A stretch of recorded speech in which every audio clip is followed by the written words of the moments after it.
And we're back with a great idea for making some beautiful necklaces.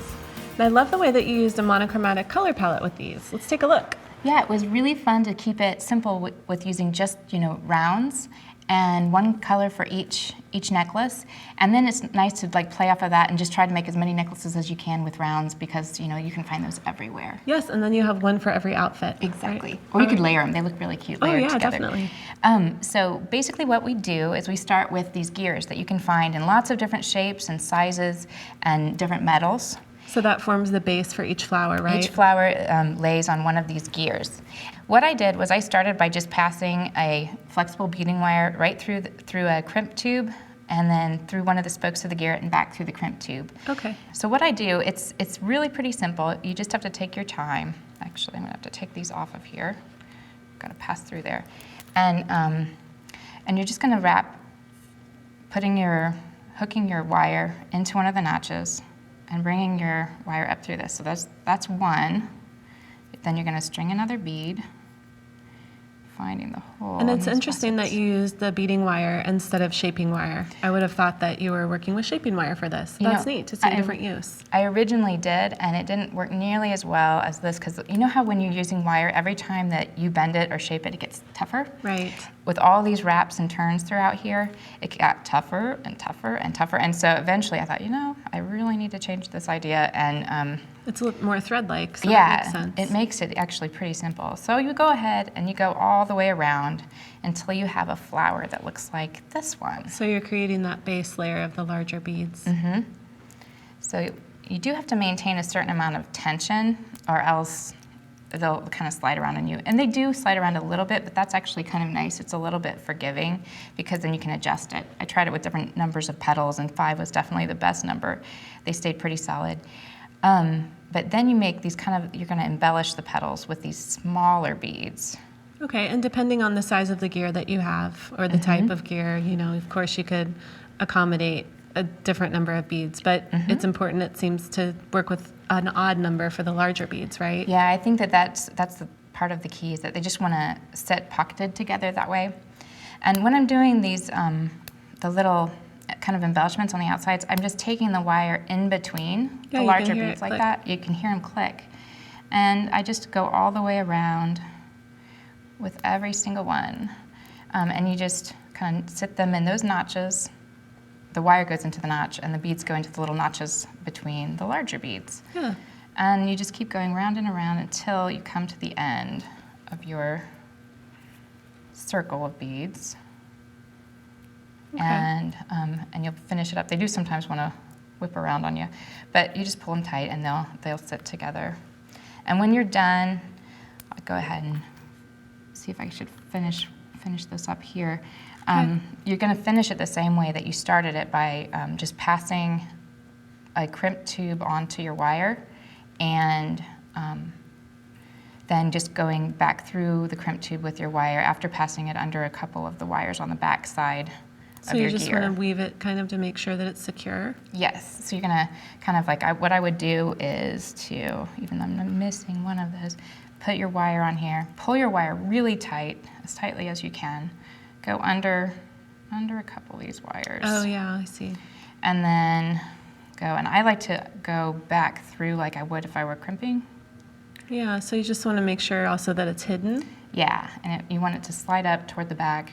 And then I've flattened on mine because it's so much easier to flatten them and have it lay flat against your skin because this part will lay against your skin. Let's take a look at the back of that one so that we can see.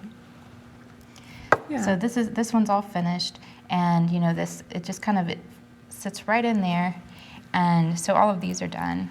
And what you do in order to get these onto this strand is, I went ahead and I threaded a bunch of beads onto this one. You're just gonna put some smaller beads to kind of hold these spaced out. Oh yeah, I see. So you put some smaller beads in there to kind of make up that space. Right. Otherwise, they don't like to hang together very well. And you're gonna pass your wire under one of these spokes that you were just working on. It's a little finicky, but you'll get it. And then you string a couple more of these tiny beads that are as space holders to just keep everything together. It's nice to be able to pull them off the strand like that all at once because they're so tiny. And you just push the thread through. Whoop. Yeah, that's a good tip. You can also lay them down on your bead mat, and then the holes face up, and you can go along picking them up. Pick them up that way. Now, when you're ready to finish the strand, Basically, what I'm going to do is going to continue to put these silver spacer beads on here.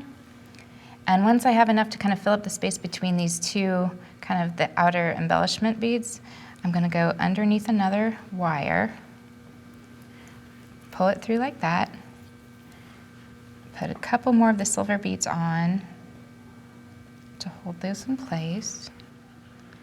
so you kind of measure it by the distance between, or across the back of the embellishment. The little, between these little petal, like the outer petals. Okay. And so I've done it like that. And then I use this lighter kind of lavender color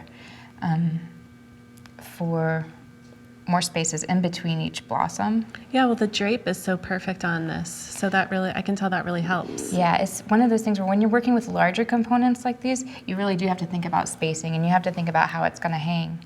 And then you're just going to continue on with these spacer beads, adding a couple kind of behind there. And you want the spacer beads to be nice and small because you don't want the larger components, these blossoms, to be bumped up away from your neck. Right. If you used too large of a bead there, it would press the bead away from your skin, and it wouldn't look very natural.